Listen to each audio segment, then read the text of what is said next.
Dr. Jazz.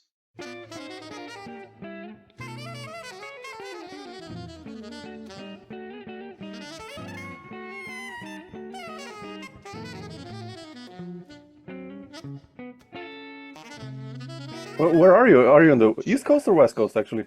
I'm in Nashville, actually. Yeah. Nashville. Oh, Yeah, really? I just moved here. I've been here about 4 months. Yeah. Really? How do you Yeah. like it? I mean, I know Bill Evans is there and Kit Carlock and all these guys. And Yeah, yeah. what's the scene there? I mean, do you actually play on the scene or you're mostly outside, right? Or Well, just now I did 2 gigs at Rudy's with do you know Bob Harson? He was a drummer in LA. no, You were no. in LA for a little bit, right? I was in New York Oh, quite New a lot. York, of course. Yeah, Yeah. yeah, I lived in New York 2000. Well, I'm originally from New York, but I moved back in 2002 to 2005. yeah. Oh, okay. Interesting. Yeah. Yeah. Nashville. Okay, cool. Yeah. That's the new place, actually. Yeah, I was playing with Bill Evans back then, actually, in 2002, 2005. Yeah, it's funny. Really? Yeah, Nashville's cool. Yeah, I'm not really ensconced in the scene yet, Yeah, yeah. and I know Robin Ford was living out here, but I think he moved away.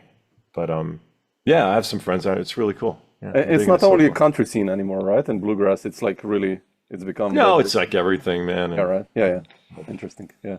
I've never you been know down. that guy? Yeah, have you heard Dan Huff at all? Guitar No, player. no. Oh, I have yeah, to check him really, out. Dan yeah, Huff. really good. Okay. Yeah, yeah, you'd like it. He used to be in a band called Giant with I don't know Oh if yeah, he still is. Giant. I know. Yeah, sure. With Okay. Alan Pasqua on keyboards. Yeah, yeah, yeah. Sure, I know him. Yeah, Yeah. yeah, fantastic. Interesting. Yeah, But man. man, cool that we found the time. Appreciate it. Uh, Yeah, fantastic. Yeah. I have you on so many records, and I saw you live actually with Chick in Graz. I live like half an hour south from Graz in You're Austria. kidding me. Oh, that's Yeah, great. and Wow. I saw you with that band, with Gambale and Eric and Dave. That was Yeah, like yeah, yeah. 2005 or something like that. So Exactly. Yeah. burning gig, by the way. That was fun. Yeah. That was fun. Yeah, we'll get there. But Okay, cool. I wanted to start this talk with, I saw this summer you were playing quite a lot with Blood, Sweat, and Tears, and Yeah. you've been a member of that band, which is like, existing already for 60 years, I think, almost, or something like that, or 50. Yeah, How did exactly. you Yeah. become a member and playing with those guys? I mean, what's the story there? Um, that's kind of interesting. That happened it's just over 10 years ago. So I got a call to sub, and I wasn't really familiar with the music at all. Honestly, I thought it was like a 60s rock band, just something like that. So that, Dave Mann sent me the charts, and I looked at them a day or two before, and I was like, oh wow, okay, this is some cool stuff. There's odd meter and different things, Yeah. and then I just subbed, and they asked me to sub again, and then it's kind of a funny story. While Dylan Elise is a drummer, great killing drummer, and he's taking a drum solo, and one of the guys in the band goes, "Hey man, Larry Dorr wants to talk to you right now." Larry Dorr is one of the managers. It's Bobby Colombi, and who's the original drummer, and Larry Dorr. So I'm like, well, there's a drum solo going on. Like, I don't know how long the drum solo is going to be. Ends up being like 20 minutes. So I'm in there, and he offers me the gig. But the whole time I'm like really nervous. Like, well, Larry, I got to get back on stage. It's a good 100 feet away, from backstage to. And then I started doing the gig. And it was just really fun, man. There's no click track or nothing, and this tempo changes, and so I love that, man. I love music, like you can relate to this. When you're playing to a click, the drummers just play differently. Everybody plays differently Absolutely. because they're like, "Whoa, we're on a click now," and I have a lot to say about that actually. And I don't think the band grows when you're on the click as fast, at least, right? Absolutely. Because you're kind of like, oh, you're stuck to this arrangement or whatever it is, and unless there's an elaborate setup. And I was really good friends with Lyle Mays. We used to play Really? pool. Yeah, he saw me with Chick in LA, and then we just started talking. And he's a pool player, like a really good pool player. Really? Like I didn't know. Wow. well, I'm going to say in past tense because he passed Yeah. away. But he would take lessons. Everything about Lyle was like, he gets into it, man, as you can hear from the music. So he would take lessons and, go to Vegas and do tournaments and everything. So Really? he would, I'm a pretty good pool player, and he would beat me like, I'd get 1 game out of 9 I would win. That's how Wow. bad it was. But we go to dinner and we talk about concepts, and he was, this is an interesting habit. I think is it from the Letter from Home record, maybe? One of those Pat Metheny records from the 80s where I wore out, man. You know, I played that thing like, and I think it's the first song. It kind of turns into a minor blues. You know what I'm talking about? Like at the end, Pat takes this really long solo, and it's just a minor blues, you know, with the flat 65. I think it's that, yeah. Maybe, yeah. Yeah. Maybe, yeah. Yeah. Great song. And I was telling Lyle, I was like, man, it's so great how you built it. Never got boring. Like just every Pat solo, just the adrenaline was going. And he goes, that's because I bumped up the click. Like, so Lyle's concept was it's insane to have the same tempo through a whole song because he's coming from like a classical background. So he would always like do little tiny incremental things, adrenaline, or, you know, to make it more solemn or whatever, do different things like this. And he didn't even like to do that. It was just because they're trading ADATs back then, and they're, you know, you had to have a click if you're playing with different people all over the world, and that totally makes sense. So I try to do that now as well in a subtle way, you know, because I'd rather not have anything. Yeah. And not to keep on talking about this point, but here's another point. I was subbing for Kevin Chown, who plays in the Bombastic Meatbats, which is Chad Smith is like original band. Chad Smith's the drummer with Red Hot Chili Peppers. Yeah. And they sent me the material and I was like, man, this sounds so good. You guys sound like a band, you know? And it was because it was live in the studio, no click. And every time I play with some of the older guys, like I was playing with Eddie Jobson for a while. Yeah. I always pick their brain about, how did you record this? What did you do? And I'm like, nobody used the click. No. It's insane. Yeah. The click came up for like a 15-second commercial or 30-second commercial. Mathematically, you got to figure it out, right? But now, what do? Everybody plays to the static click when they sing a track.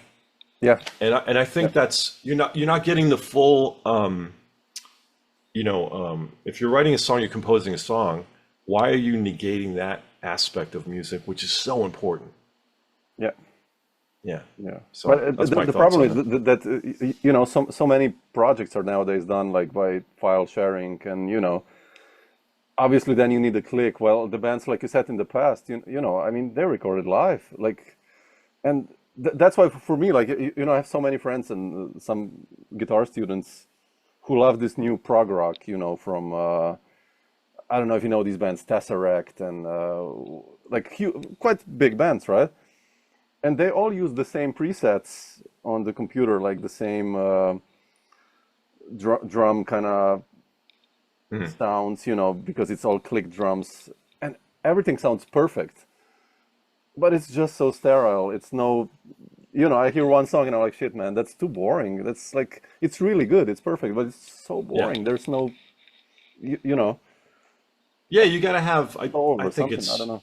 You know, if you ever take the tracks from, I'm sure you've done this, like the minus tracks from different records, they're all up there now, right? Yeah, yes, or whatever. And, you know, you could make an argument, or even like the band Rush. I love Rush. I mean, when I grew up on Rush, and then I saw them live. I mean, nothing against Rush, but it was trying to do exactly what's on the record. And I was like, oh, now I'm bummed. Like, because I wanted it like a different version, like Zeppelin, right? Zeppelin live version. But, you know, give Rush. Rush is tight as a band, right? But if you sit there and listen to them now with your ears, you go, like, is it a chord note triplet? Or it's not really a chord note triplet. They're kind of dragging that, you know, maybe intentionally. I don't know. But those are the things that I love about record. That's what I love about music, you know, or even just playing with the drummer. And like, I was taught this 5 clicks, like you play right on the beat and then there's 2 behind and 2 in front. And just the way that, you know, any rhythm section that you play in has a special thing, you know, just the way Dave Weckl plays, the way Vinny plays. Yep. There's a special little thing. And you can look at it on the graph and you go, okay, that's what it is. I understand. But when you play together, you know, it's an amalgamy, right? It's an alchemy of, you know, the way people play and their tendencies. And I love that. That's the human element. And if you quantize it, it sounds like garbage. Like Frank Sinatra. He's behind the beat all the time. That's what I love about Frank Sinatra. What are you going to quantize him? So I think we have this theory that it's on the grid and it's perfect. But as you know, as a guitar player, like Pat Metheny, some of his solos, you can't write that out. He's stretching the time in the lick. No. It's like a blues lick, and he's like... Scofield, the same. He plays... Same thing. So behind. It's like, man, it's like, it's hurting, but it's amazing, you know. Do you know Tos Panos, drummer in LA? He's on a lot of Mike Landau records, but he had the perfect phrase for this. And I used to play with him in Andy Summers' band. He says playing in the cracks.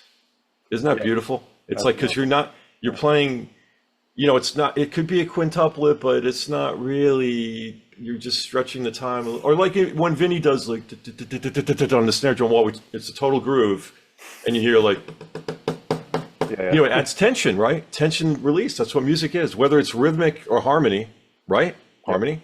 Absolutely. You play outside, a little bit inside. You know, it's the timing of it. It's not the note you land on, the next note, right? So you can add tension with harmony, but man, rhythmically you can too. And so tempo. I mean, so that's my new thing. Like, I'm not going to do any new stuff unless I tempo map it kind of the way I want to do it. I mean, other people, I understand, you know, it's easier, but it only takes like 10 minutes to, you know, to feel something, and then you send the tempo map out, right? It's not a big deal.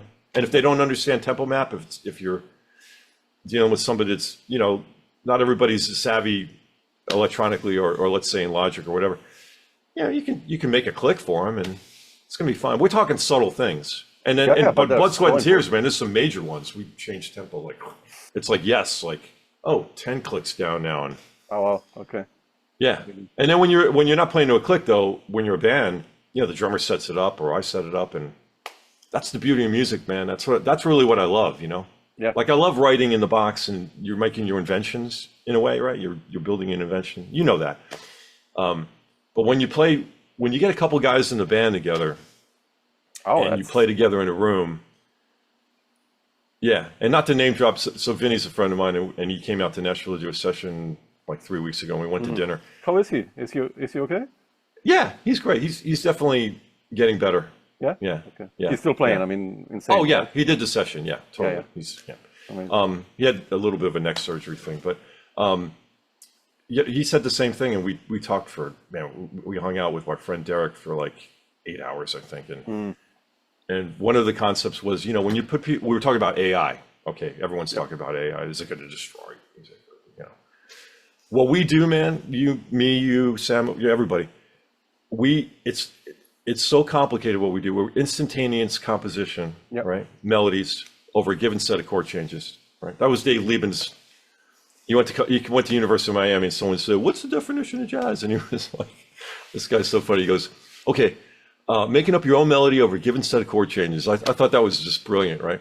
But you know what I mean? Like there's so many little things that we can do. We can play the melody this differently every time. We can slightly. And then you're comping, and you, oh wow, I'm gonna do this now. You know, it's like the human element of that alchemy. When you and Vinny was trying to make that point, like when you put 3 or 4 guys in the studio together, and you're looking at a sheet of paper, and you can make it something that nobody ever thought it could be. Yep. So I'm not that worried. It's kind of like when the drum machine came out. Yeah. A lot of lame drummers are out of work. Okay, or they got better. You know, it raised the standard.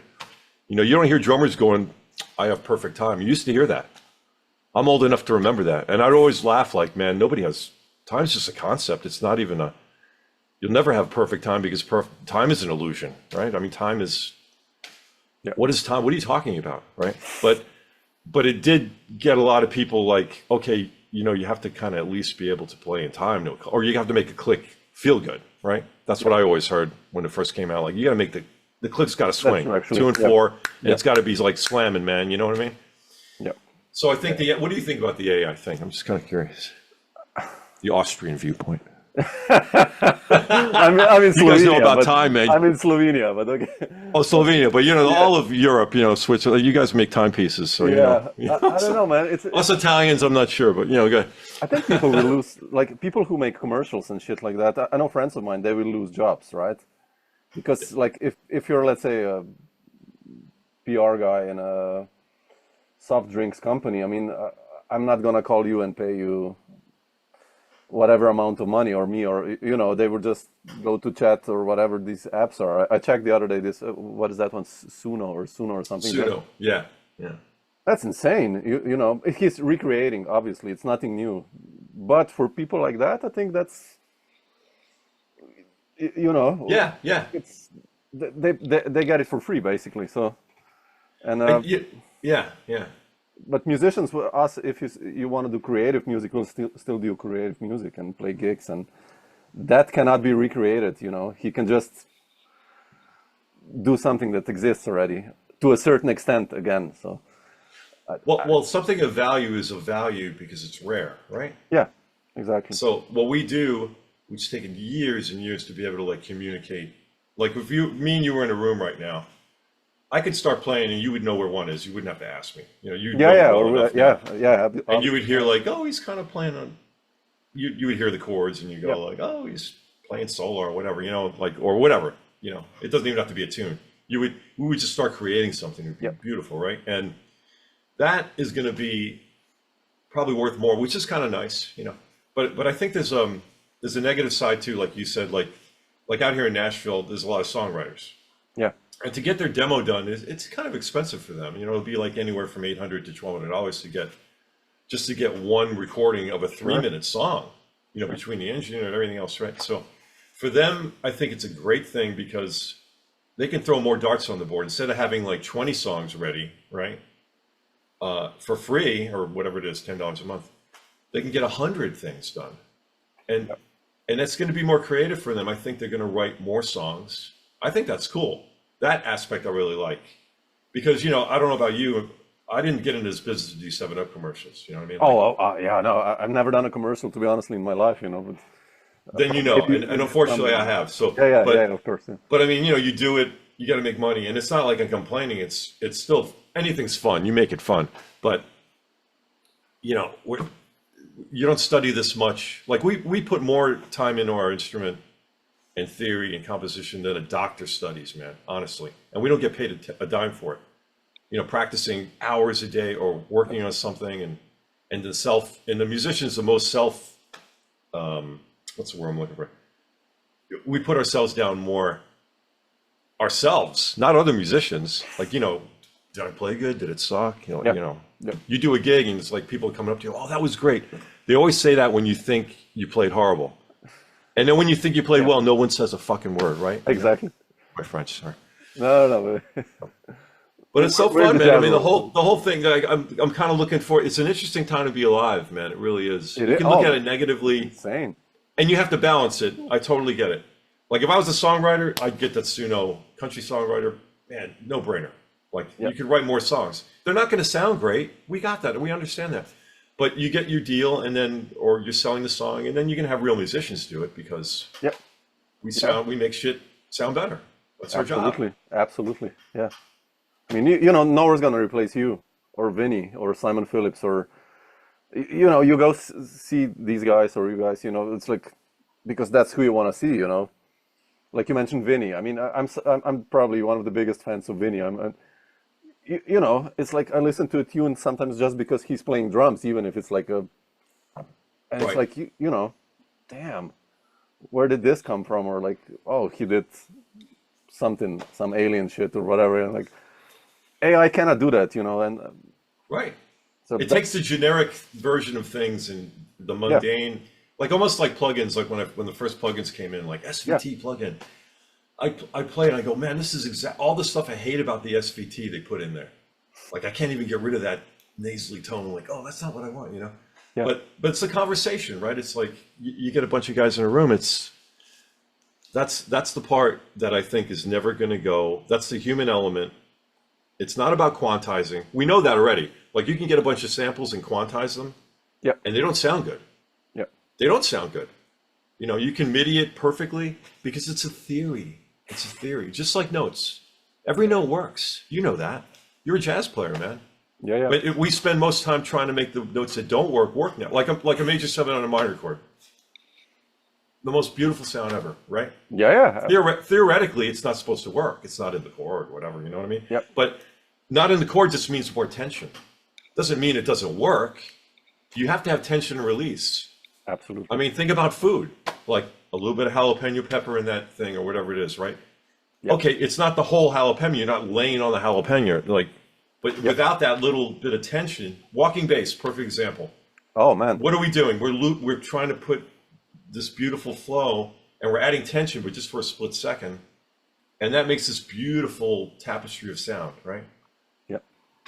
I'm preaching to the choir, obviously, you know. No, but still, no, it's good for people to hear. You know, I think these are important things that many times are neglected, and Yeah, to me, theory is a way to hear things that you wouldn't normally hear that would take you longer. Yeah. Like, here's a Robin Ford one I learned from Robin Ford, and a lot of guitar players know this. Major 7 chords, right? Beautiful sound, right? But usually you hear guys play over it and it sounds like Lydian or it sounds like. But to make it sound bluesy, you play the blues scale off to 3rd degree. Okay, Yep. so theoretically that flat 7 in there, you could say it's wrong, whatever. But it's not wrong. It's just a tension thing for a split second, whatever. But that's a Robin Ford thing, man. You know, he does that all the time, and you're like, and Scott Henderson does that as well. And you can hear it, and they're playing, and a lot of horn players, and that's the beauty of that. You know, using theory, like you might not normally hear that. It might take you 20 years to hear that, right? You don't even know you're hit it by accident. But expose yourself to theory. This is for the kids out there. Try this, kids. Take a concept that you're not comfortable with, like the alto scale. And like you might have never heard the alto scale. The first time I played the alto scale, I was nauseous. Because it was so dark. You know, that's one of the darker ones, right? Lydian's nice and bright, and blues is beautiful, right? But, you know, live with it for a little bit, and then you'll find stuff in there and you'll go like, oh, you'll be in a restaurant eating and like, oh, that's that sound. That's the alto chord. Now I like it. You know, you got to hear it in context. But like learning different things like that and then make it your own after that. And there's a digestive period with any of this shit. Absolutely. Yeah. Sometimes it's 6 months. Like I won't try it on the gig until it just comes out. If I'm thinking about it, I go, no, I'm not going to try it. Like it just has to come out. So you just practice, you know, and you practice all the things you suck at. And then after a while, like you just hit things, you know, you want to get in that zone where you're just having a conversation. You're not thinking about theory because you're thinking about, well, Vinny's playing. Fuck, I'm not going to think about theory. What is he doing? What can I add or subtract to make the guitar player feel more comfortable on a solo? Like, I want everybody to go, that's the best I played in a long time. Yeah. That means I didn't get in the way, and that means I didn't detract. And as the sideman, you know, that makes me happy. Like I'm a team player. I played baseball when I was a kid. You know, it's all about the team. You know, like jazz or fusion or whatever. Music. It's a team play. It's like a basketball game for me always. You know, it's like teams who just have one soloist who's like the ego. I think that's. Yeah, exactly. Usually that's right. And when it's his solo, like he's at bat, or even better, he's the quarterback. I don't want to let him get tackled. Yeah. So if he gets lost, if anybody gets lost, even if the drummer's overplaying, I just point the finger at me internally, and I go, you know what? I got to make it a little more clear. This guy's not comfortable, and it's not a level thing. Maybe he just doesn't hear. Maybe he's going a little deaf. Maybe the mains are right above his head. You know how it is in different clubs, man. It's not optimal. You know, trust me, folks. Some of these places you play, I mean, sometimes it's amazing, and then sometimes it's, you know, like you're putting up with a lot. So, you know, maybe I have to do a slide into one. You know, maybe I have to, or maybe the horn player's flat. I got to make him sound like he's in tune. What are you going to do? Like, make it a challenge. Like, that's how you'll enjoy music more. Because, you know, if you ever go into you're going to go in every situation where somebody's going to be better than you and someone's going to be less than you, or you're conceiving that. Whatever. What's the truth, really, right? But you have to make music with everything. I love when I see like a great player, like John McLaughlin, and he's sitting down with like 3-year-old and making music. That's like, man, you know, that's a true musician, right? That's a Bill Frisell kind of thing. He could do that, right? I'm the biggest fan. Yeah. You can have an infant out of the womb, and it'll be like voicing chords around the cries and the murmurs of the newborn baby. That's a great record for you, Bill. He's probably done it already. We don't know. I know it's not released yet. And then somebody will like put it in Melodyne and change it and ruin it. That's terrible. No, Frisell is one of those freaks I really love. I remember seeing him years ago, and you know, he played a G chord on the guitar, like the most basic, not no jazz, like G, and it sounded like, man. And I came home, I was like late teens, and I was like, I played the same G chord, and my sounded like crap. It was just like this, you know, Bob Dylan sounding, not to say Bob Dylan is bad, but just like it was like an acoustic G, and Frisell's G was like, wow. And then I was like, shit, don't you love that? You know why? And it's like, obviously all these things, fingers, like touch, it's insane. It's all these things. It's a beautiful thing, actually. And guitar is one of the hardest ones because I've played with a lot of guitar players, and it's never in tune, but there's some guys that can make it sound, it's always in tune when they play.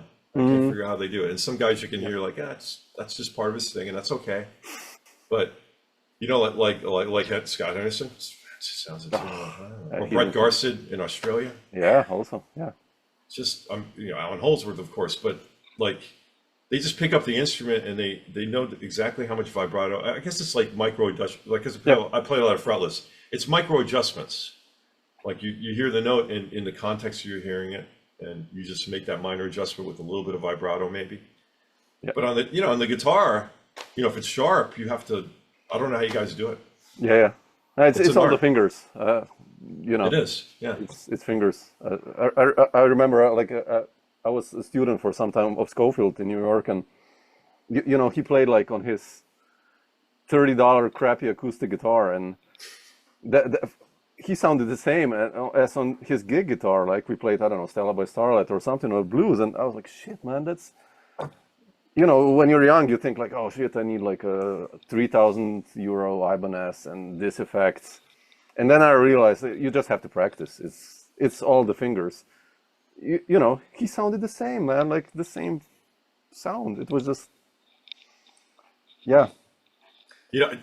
This reminds me of a story. So I'm at the University of Miami. I was really young, and Jocko swung by, and I hated my bass. Like I just thought it was like the worst bass. And he goes, let me check out your bass, and so he picks it up and starts playing, and it just sounds like Jocko. It's like, and I learned a lesson there, like immediately, right? That it's a lot of it is in your head, and then you translate it through your fingers, but you have to have that sound that you want in here. And he did say something that was very profound. I go, man, I said, like, I think I should get rid of the bass, but now that you played it, maybe. And he goes, well, look, it's like this. Like sometimes you have to work hard. Like it's not my bass. I had to work a little harder to make it my sounds. But for someone else, it might be the perfect bass because it pulls out that sound. Whether it's Swamp Ash or whatever. You get into all the woods after a while, and you just have to find that thing that's your voice, right? Yeah. So that makes sense because we've done that too. You sat in on a jam set, like you'll go up on stage and just play whatever the guitar is or the bass. And sometimes I'll go, wow, I kind of like this better than mine. Or I'll go, man, I got to work a little harder, but there's always something in there where you go, well, it does this really well though. Man, it's really cool. So I'm just going to do this. I'm going to play the instrument instead of the instrument playing me. Like I'm just going to find what I like out of the instrument and utilize that. Yeah. And that just comes with time. I think you have to do the 10,000 hours. Is that what it's called? Yeah. A student the other day asked me, like, hey, teacher, like, he's a young kid, like, how much did you practice? And I was like, shit, man, I don't know, 20,000 hours? I don't know. It's like, I actually couldn't, calculate it. It's just like too much, 15, I don't know. It's just insane amounts when you kind of calculate if. Yeah, Weckel actually did it one time. We used to live close together in LA, and I'm over there for something, and he told, you got to read this book, The Outliers, it was called, right? And it's about that concept. It's 10,000 hours. They take like Wayne Gretzky, hockey, Steve Jobs, sorry. Mm-hmm. Like, I think it was that guy or somebody else used to lock himself in the computer room at night after, and like it could be a 5-year-old violin player from China. They'll spend 10,000 hours, and it's like a magic number. And that's what the book's about. It goes over like every possible discipline, really, and not just music. And how if you put the time in, this magical kind of thing happens, and you just know the instrument better on a much deeper level. And I believe in that. I don't know how many hours though. But Dave was like, well, I know exactly. Dave's very calculated. So I think he said 20,000 hours or something. And this is back in probably 2005 or something. Now it's like 45,000. Now Vinny's probably 50,000 because, man. Oh yeah.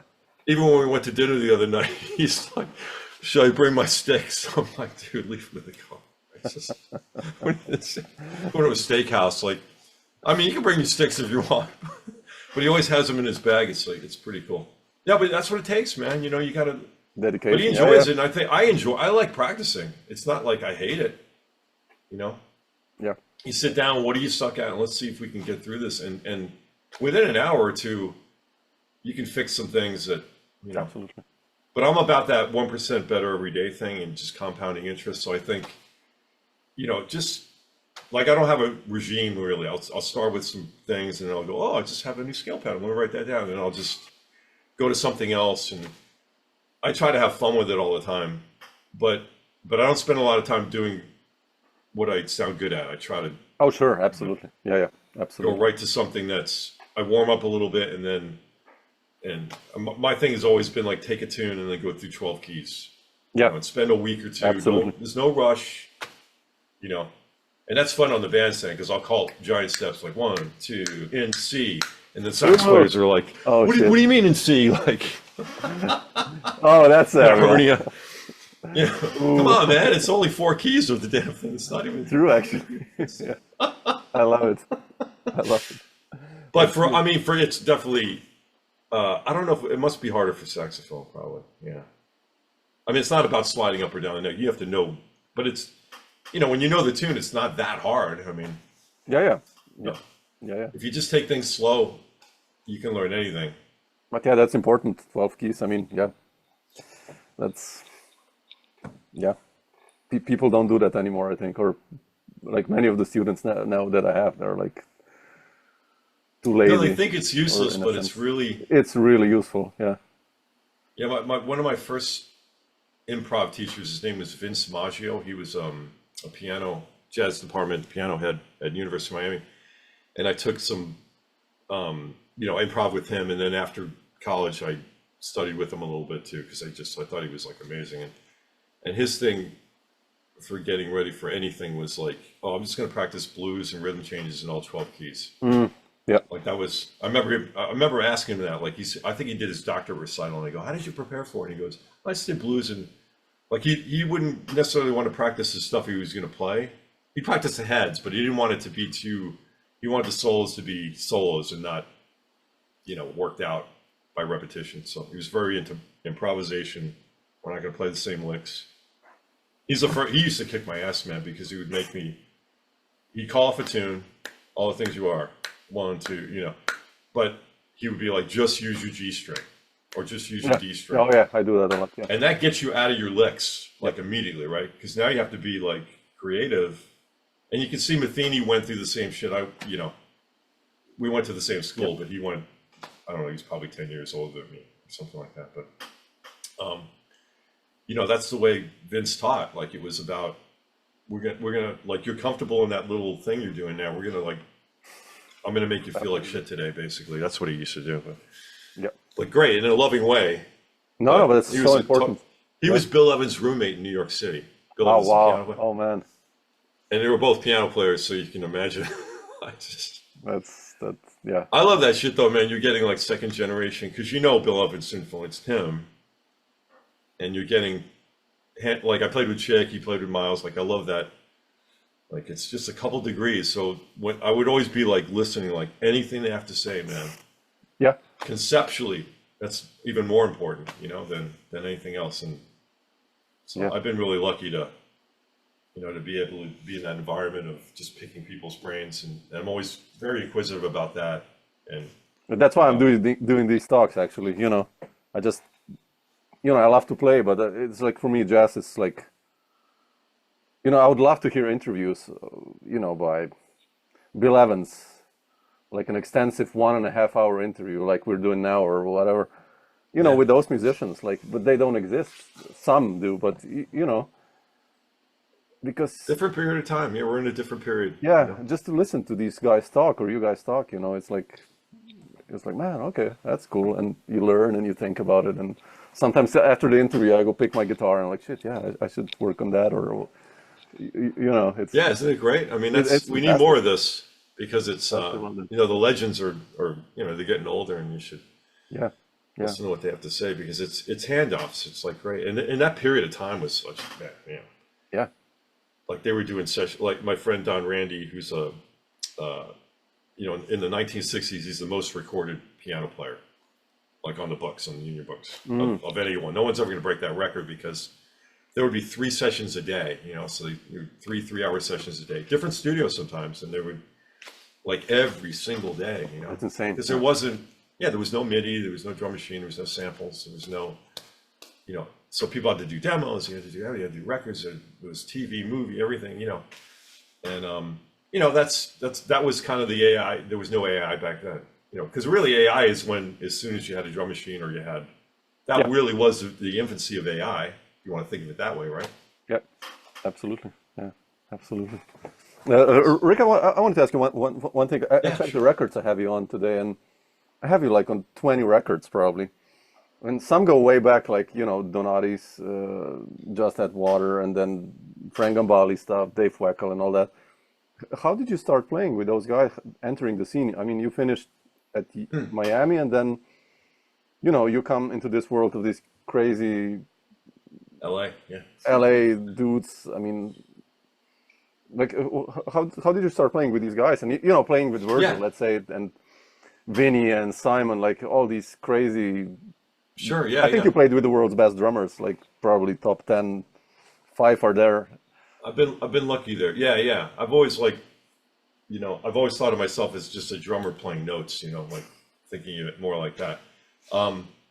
Well, just to answer your question, how did I get to LA first? So you didn't ask that question, but it's part of the story, I guess. But so I was on tour with Rare Silk, which was kind of like a fusion version of Manhattan Transfer. Like Schofield played on their records and stuff, and so I'm out on tour with them. It's like 1985, 86, and we opened up for Miles in like Jacksonville, Florida. Went to Europe for the first time as a musician, and back then you would tour. It was just crazy, all the festivals. So we do the Monterey Jazz Festival, and we do what's that club down in close to San Juan Capistrano, not the Strand. I forgot the name of it. Anyway, we play that. So I'm thinking, oh, this is California, Monterey. I'm so naive, right? There's no internet yet. This is 1989, so I moved to LA, and it's quite different, but it was great, and I had a lot of friends there from Miami, and we just started playing. And I remember I had like no money, and I remember going to the back of the Baked Potato and just listening through the door, and then this guy, God, what was his name? But he kicked me away. He's like, man, you can't do that. I forgot his name now.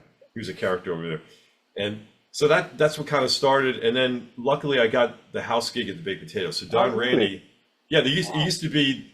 Was it Tuesday through Saturday? Yeah, it was Tuesday through Saturday. And you play the house gig, and the house gig was him, and then some people would come in, and Marcus Miller might drop by and play or do something, and then you'd have Landau and everybody else and Luke Third play like Sunday, Monday, maybe Tuesday. I can't remember what it was exactly, but I did that for 3 or 4 years, so that was really good because I got to play with all these different people, and and then I'm trying to think when Virgil got into the scene. So what happened with Virgil is, I don't know. I went out I got the Yanni gig, right? So I did that, and then so I think Virgil just came up to me somewhere and just said, hey, we should get together and jam. And I did that. I went to his little warehouse thing, and then from that, what happened is he introduced me to TJ and Brett.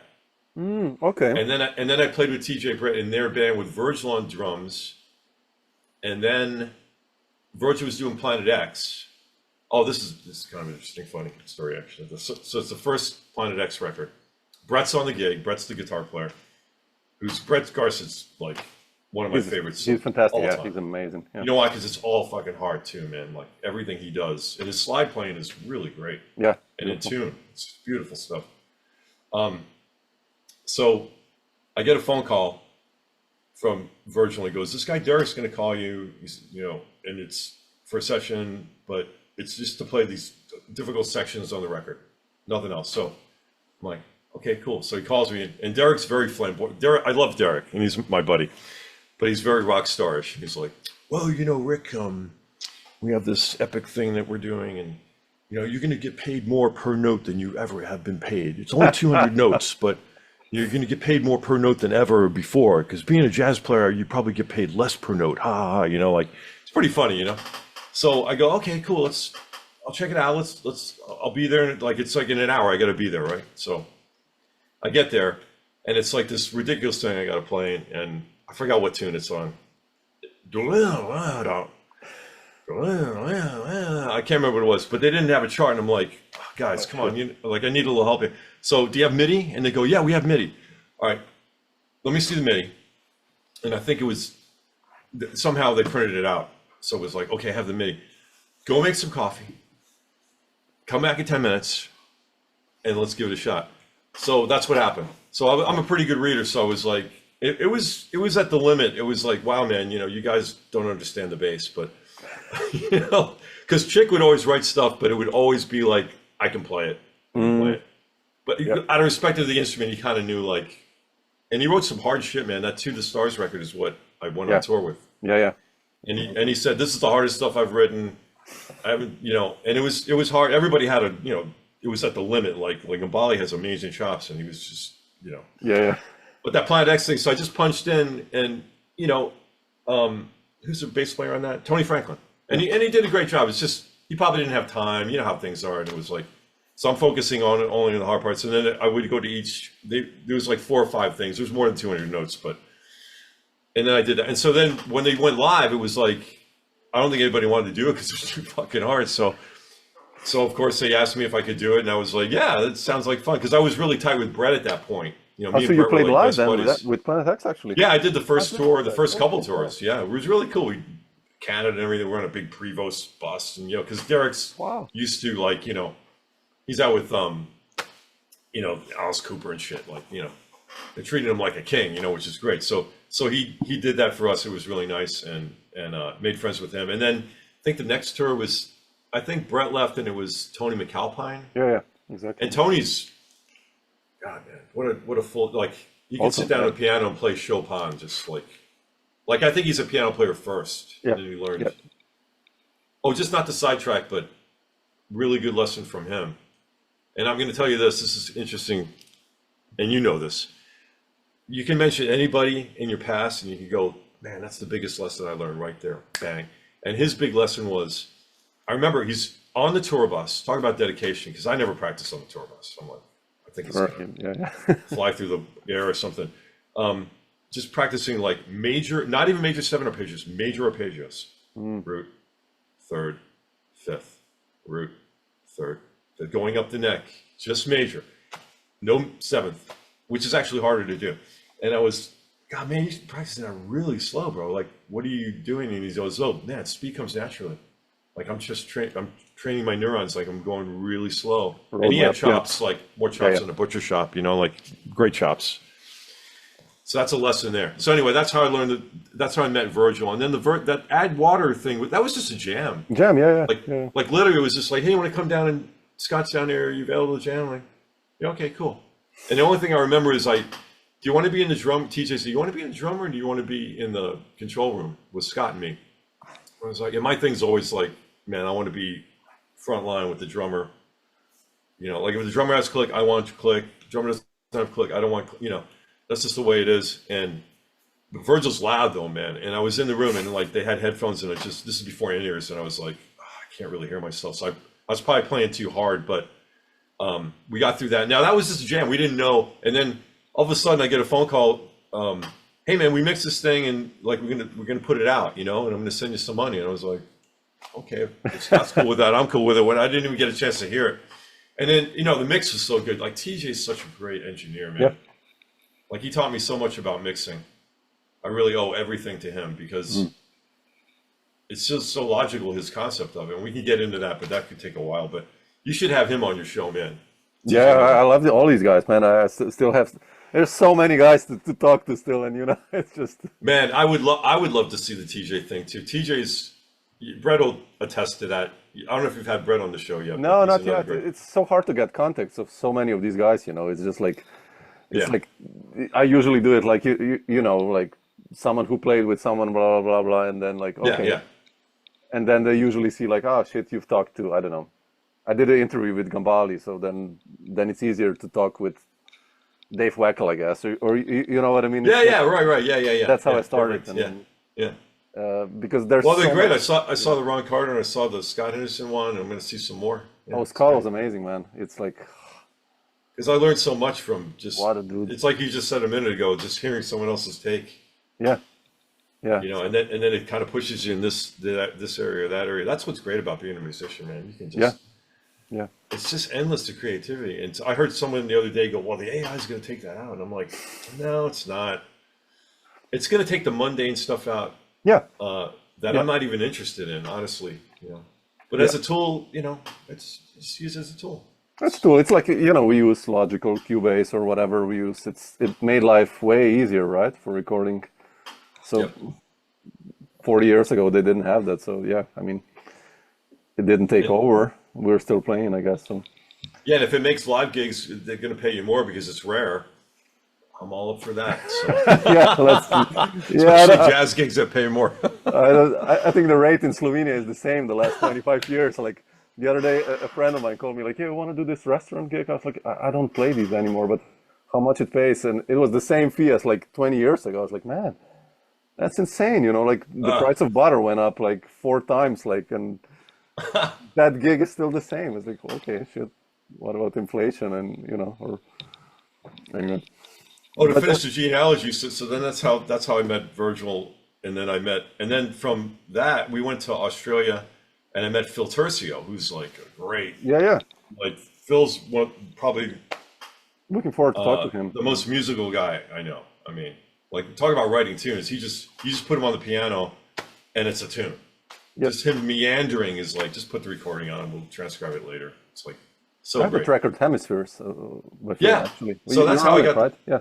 Right. So what happened with that is, I mean, we were just having such a great time because I went down there and the first time I met him, I went to his house and his wife made coffee and we're jamming and he goes, "Hey, what do you want to play?" And I don't know. And he goes, "Well, do you know Humpty Dumpty?" And I'm like, "Yeah, let's do Humpty Dumpty." You're like, "Great."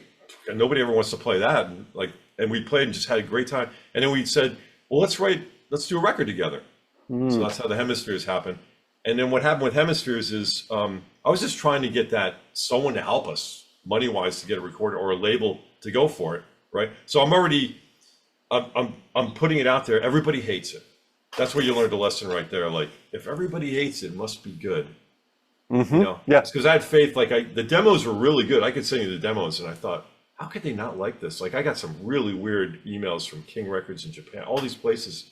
Like, Jimmy Hassel was like the only person that was like, "No, this stuff's really good. You should pursue this." So I sent it to Evelyn Breckline because I was playing with Tom Breckline in something I can't remember. He goes, "Yeah, my wife might be able to help or whatever." So I sent it to her. She sends it to Chick just because of she just liked the demos, and Chick was like, "Well, who's the bass player?" So that's how that you happened. See, Yeah, it wasn't from Gambale. I was playing with Gambale already. I didn't know Dave really. I never played with Dave, but we'd see him around just in festivals, and I'd say, "Hey, I really liked your thing, man." Like, "Yeah, whatever, man." You know, Dave's personality is great. And so then Chick it was like 10 days that our friend couldn't do bass. Patitucci was out with Wayne Shorter, I think. So he couldn't do 10 days. And so Chick was like, "Look, man, I'm going to send you charts. It's hard stuff. I don't expect you to memorize it. You know, this is like 3 weeks before." So I said, as soon as we get off the phone, I'm going to memorize it. See, because that's going to impress him. Yeah, absolutely. Because he said, "You don't have to memorize it. It's too difficult. I'm even reading it." So I was like, okay, let me just put a little extra effort in. I have 3 weeks. You know, just make it, just be disciplined, get up every day at 6 and just make it fucking happen. Because that's an old classical thing. If you can play the shit right out of bed, no coffee, then you know the tune. Yep. And that's how they practice. Like, they might be doing a Chopin piece or something. They'll practice it for a whole month to do one piece that's, and it's not improvisation. So I put that goal in my mind. So then we're gonna have one rehearsal. It's during sound check in Italy, the first gig. Okay, great. Wow, man. So fly over, and this is all by Tom Breckler, because he asked Tom, he goes, "Can this guy Rick play?" And Tom, to tell you the story, it's pretty funny. He just goes, "Yeah, he's a good player. You want to grab lunch now?" It was like they didn't even discuss anything. So it's sound check, and it's like, all right, of course you're in Italy. I don't need to tell you this, but the people out here should know this. The power goes off, and it's like there's no power on stage. There's no sound check for anybody. Oh, man. So now it's like, but they flew me in a day early, and I saw the show the day before, which is important. So I heard John playing, and I go, okay, I got this. This is gonna be fun.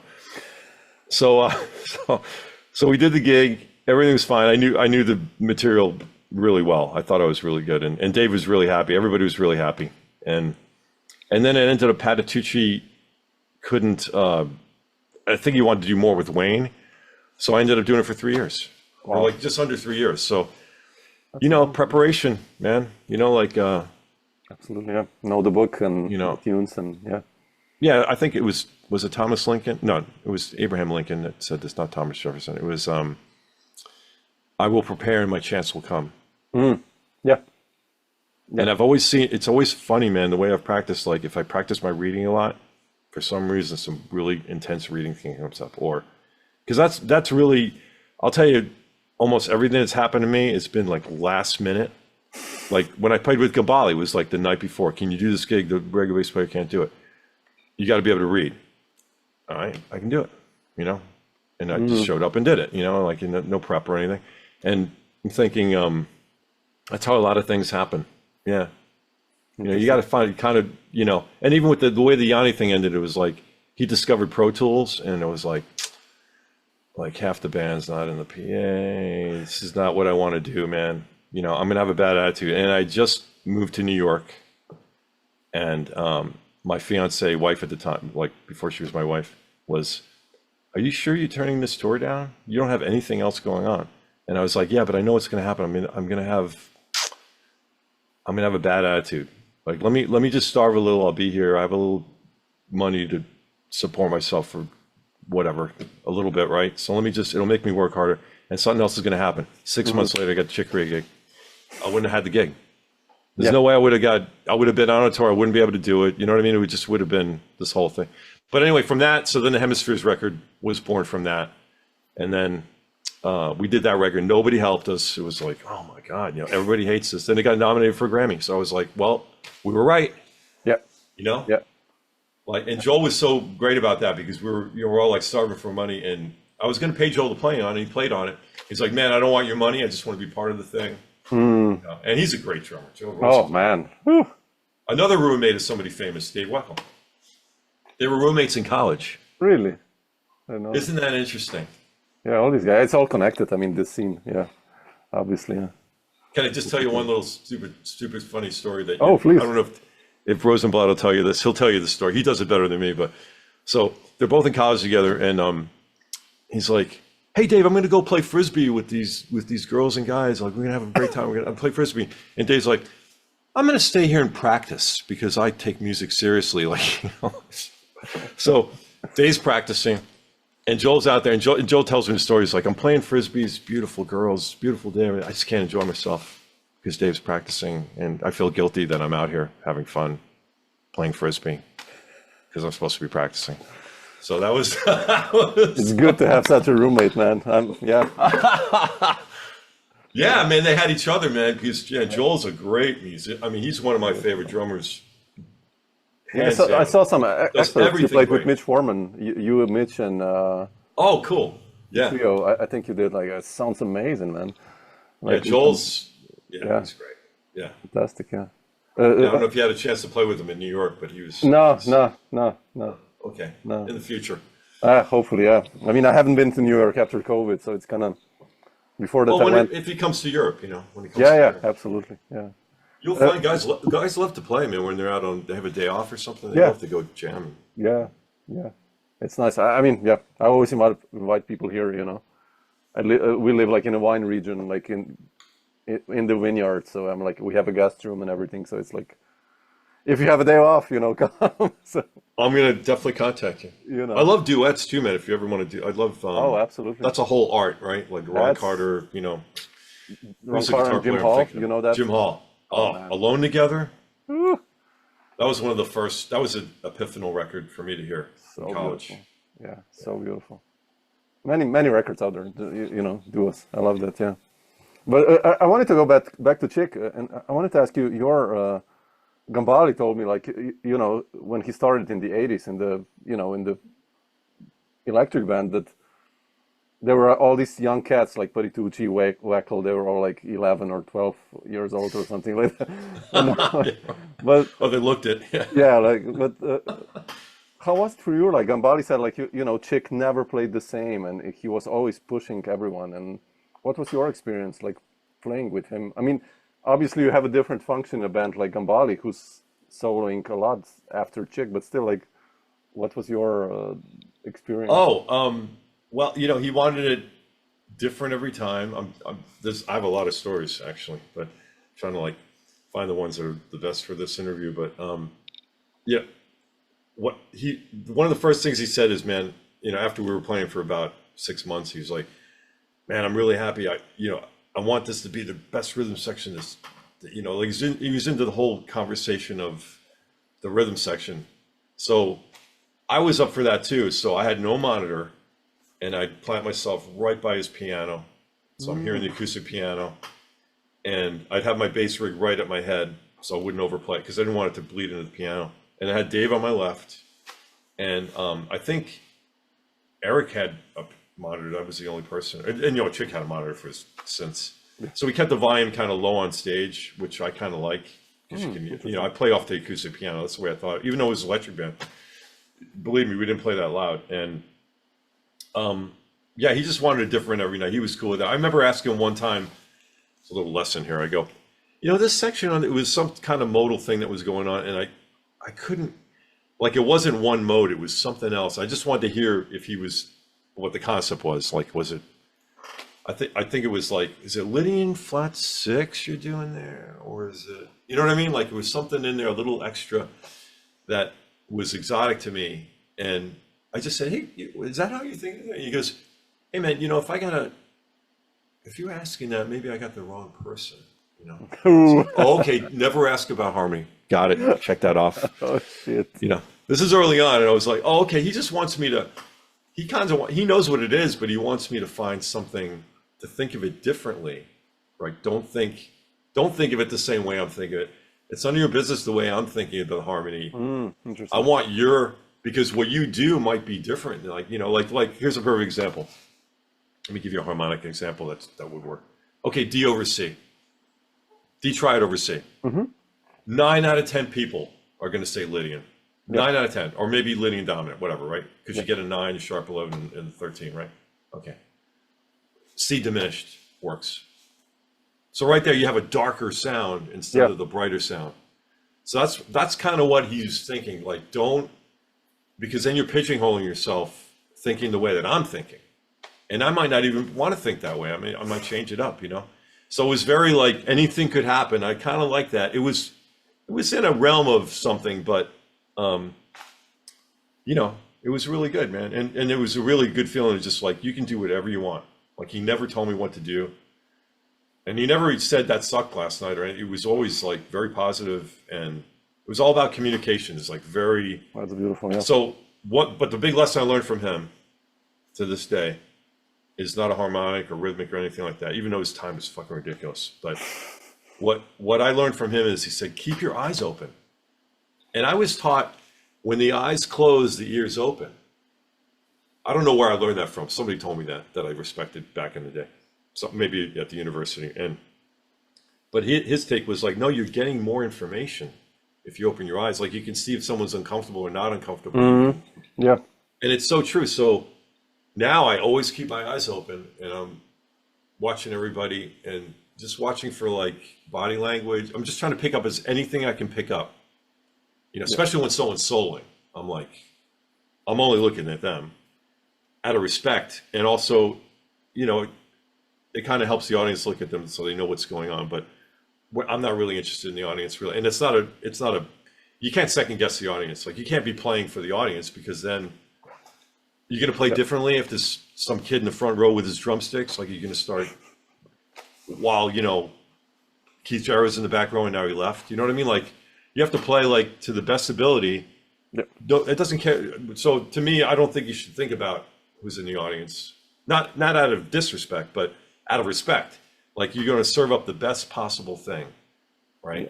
And if you're second guessing what you think they want, like, do they want a tapping solo? Like, Like, no, man, I'm going to play like I'm playing it for God, you know, or like the highest thing you can, for the other guys on stage, really. I mean, that's what I'm thinking about. Like, I want them to be, I want this thing to be an alchemy.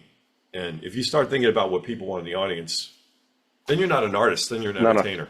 Absolutely. You know? Yeah, absolutely. Yeah. Interesting. So Chick was great. Yeah, Chick was great.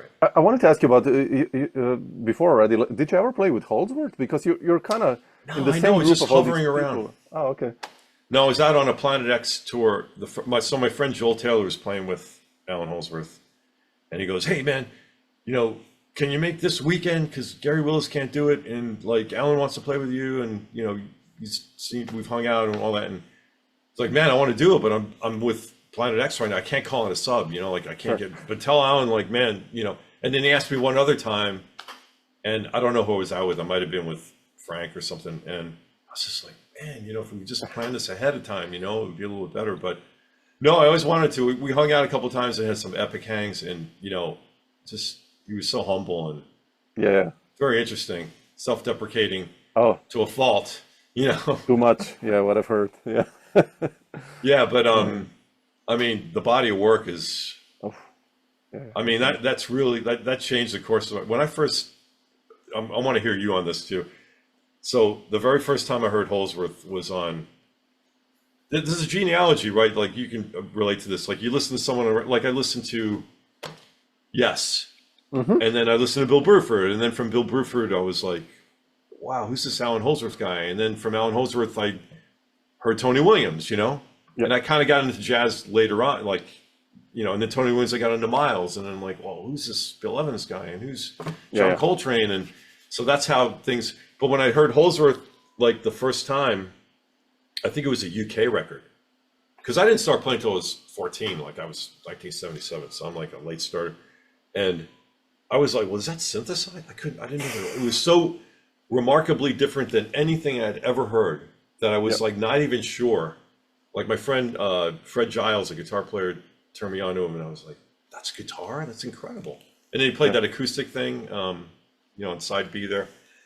He's playing acoustic guitar, which is kind of rare for Holdsworth. With a lot of seconds. Oh, it's beautiful harmony, right? Like the harmony was like so. He's amazing, anything. Amazing. Never heard harmony like that, right? And then I got into, then I heard Believe It, and then I was like, oh, this is ridiculously good. Like, and then you follow all of that, right? And I gotta say, man, like just. It's not even the solos, it's the way you would play a melody, put so much heart into it. And then, you know, the heart, I don't know what else to say. Then you got you know, all the other guys that came from that. Jimmy Johnson, amazing bass. Tony, I mean, our buddy, and all these guys. Gary Husband. Oh my God. Alan Pasquale, all that stuff. I mean, so that's great stuff, man. That changed my course of like, I wasn't even aware of that. I probably would have just been a rock player. But, you know, just from going to Miami, that was a lucky thing. I got a scholarship that I didn't deserve. It was just they didn't have enough bass players. Just got very lucky. So I went in 2 years early because I was going with the same guy, Fred Jaws. I went down there. He went down to the audition, and I just went along. So I didn't plan to audition. I was in 10th grade. But he was my buddy. He's like, hey, you want to drive down? It's like 45 minutes away. Okay, let's go. So many stories like that. And I just walk through I'm walking through the halls like, oh, bass department. I'm a complete moron. And the guy's like, you're late. Did you bring your bass? You want to use mine? And I'm like, yeah, okay, cool, whatever. So I just played. And I didn't know anything. I heard Herb Mickman scales I learned on Guitar Player magazine. And I knew my scales and I could play by ear. Like I could blow through a lot of things by ear. I didn't know what I was doing. And he was like, man, I can tell you're just playing by ear, but you know, we need bass players. We've got a new electric bass program. Total luck, no money, dirt poor. So I got the scholarship, and that's, you know, it's funny how things change your life. These little crazy things, you know. Absolutely, yeah, amazing, man. Rick, not to take too much of your time, but you know, I also wanted to ask you before already, like, you know, you played with Vinny and Simon Phillips and Billy Cobham and Virgil. Thomas Lang, you know, the list goes on. Like it's for Dennis Chambers, probably. You know, like all these guys. Not Dennis Shepard. Yeah. I got to do the Dennis Hang. Haven't done the Dennis Hang yet. No, okay. I think it's always getting the. You know, you just get schedules or weird. You know. How do you prepare for? I mean, did you ever prepare like for playing you know, you're gonna play with Vinny or you're gonna play with Simon Phillips or, you know, Dave Weckl, their phrasing is completely different.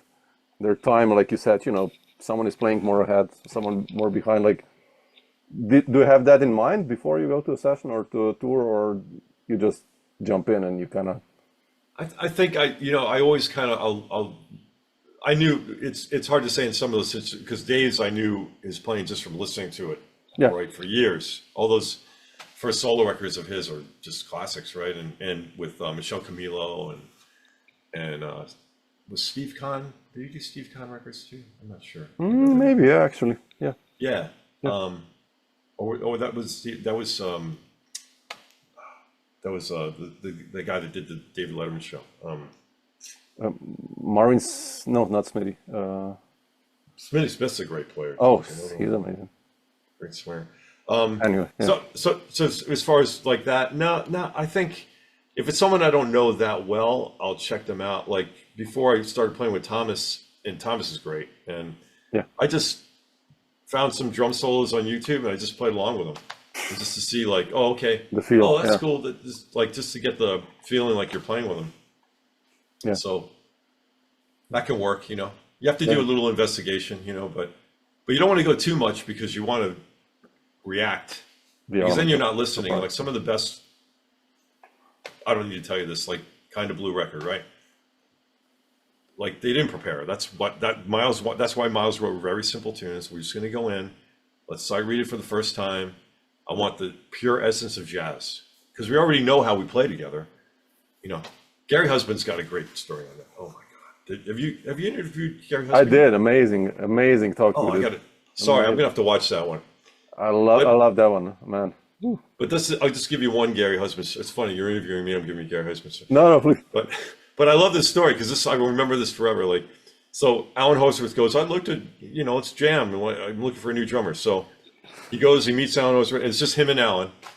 And he's just like tuning his drum. And then like Alan starts, you know, and all of a sudden they're jamming and like an hour and a half goes by. They don't stop at all. And they stop. And Gary's like, man, I just had this in his mind. He's like, that felt really good. And Alan Holdsworth goes, okay, you got the gig. And he goes, well, wait a minute, I prepared for all these tunes. We're not going to play the tunes? Like, no, I know you can learn the tunes. I just wanted to know what it would feel like to play with you. And that's really what it's all about, man. You know, like, so to add to your question, it's like, yeah, all those drummers, I just think I knew they're playing. They're legends, so it's different. But let's say it's a new drummer. I just listen, man. Like, and that was the thing that Miles told somebody else. Again, I'm getting this secondhand. But he said, when shit isn't happening, if the groove isn't happening, play less. Yep. Don't force. Just stop. Play some whole notes and see where things are going and find your way. And so, man, listening is the number one tool. True.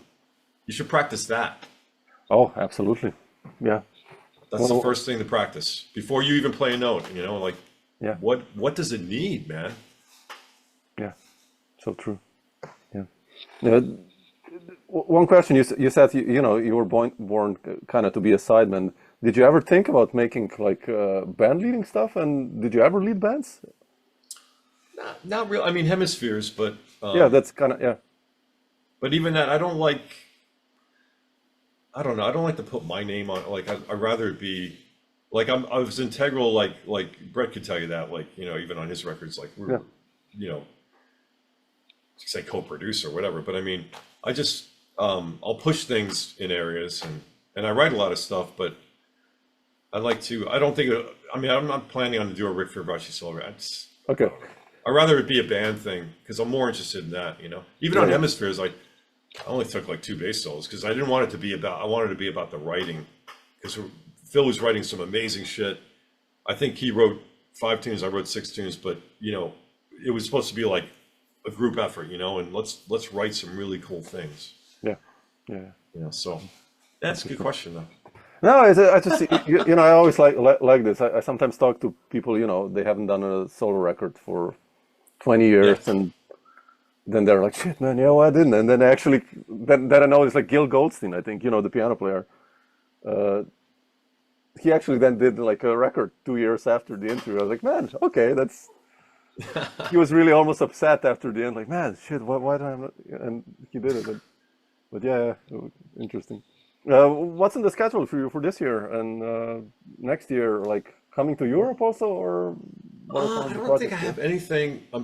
Um, we're like to go to Europe. It's funny, since COVID, I don't think I've been to Europe Oh once. wow, I don't know what happened.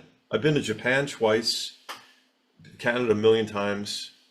Um, but so I have the band with Mark Benny and and Thomas Lang, yeah, I and saw we're that. trying Yeah. to get and Alex Makachek's in that as well.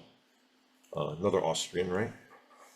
Are you from Lithuania or from I'm Austria? Slovenia. Slovenia. Oh, I'm sorry. Okay. Yeah, yeah. But I know Alex. We're friends actually, so we did some stuff together in the past. So Oh, so you're Alex's friend. yeah, yeah. That's a joke. Mahachek. In You're other talking words. about Mahachek, Yeah, right? yeah, yeah. Yeah. That's Okay. a joke as if he only has one friend, you know. 'Cause I love Alex, man. He's like the dry Oh humor man. is like Woo. great, great, Huge great fan. play, great comper. Oh, that's a whole other thing we talk about. Like he knows how to comp Yeah. because he makes me sound good, and that's not easy. So I mean, he's really like, he just like he enjoys doing that, and it's an art, man. That's a whole nother thing. Yeah. Yeah. True.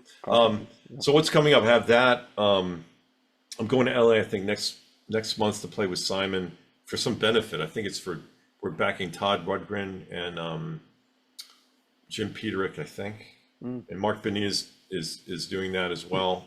That should be fun. And some tours have Ebby tours coming up. I play with Ebby Hamadi is like the biggest world music artist in the world, so it's kind of like a blend. And I got my buddy Raul Pineda playing drums in it, and he's a Cuban, just one of the greatest drummers that I know. So Cuban, African stuff, and we get to do whatever we want on that gig, which is kind of fun. Where I mean, literally, I'm telling the MD like, "Are we doing too much?" And like, "No, Ebby loves it. Just do as much as do whatever you want to do." And I'm like, "No, it's too much." Even Raul's like, "I think we're going too far." When a Cuban drummer's telling you we're going too far, that but we restrain we try to. So I'm really happy, man. I'm in these creative kind of things where, and me and Phil are writing again, so we want to. I don't know if we're going to call it a Hemispheres 2 or do something. Beautiful. Yeah, and I want to do something with Brett again. So, but it's all long distance. I hate that part of it, but Yeah, I've done so many records like during COVID and after long distance. It saves some money, obviously, but it's just I an just art, like yeah. having a whiskey together afterwards or like in between talk, and I don't know. It's just like yeah. it's, but yeah, that's what it is. It's amazing how good they come out still, though. I mean, Oh, when yeah. you have a listening musician, as long as you send it and they're playing off of someone else, it's really good. I'll send you some stuff. I did something with Alex and with Soft Machine drummer Asaf Sirkis, all long distance. Oh, cool. I'll send you stuff. You would not know. Yeah, no, I mean, I can't tell really, sometimes. It's like, well, really we're all, cool. good players that have that experience of Yeah. playing together for 10,000 hours at least, live gigs and stuff like that. Makes a Yeah, absolutely. huge difference, man. Absolutely. Yeah, I'm going to look you up when I go to Europe too, man. That'll be fun. Yeah, please drop me a line if you're around, and Absolutely. you're kindly invited to stay here, and I'll show you the country. All right, you're in trouble now. Cool, man.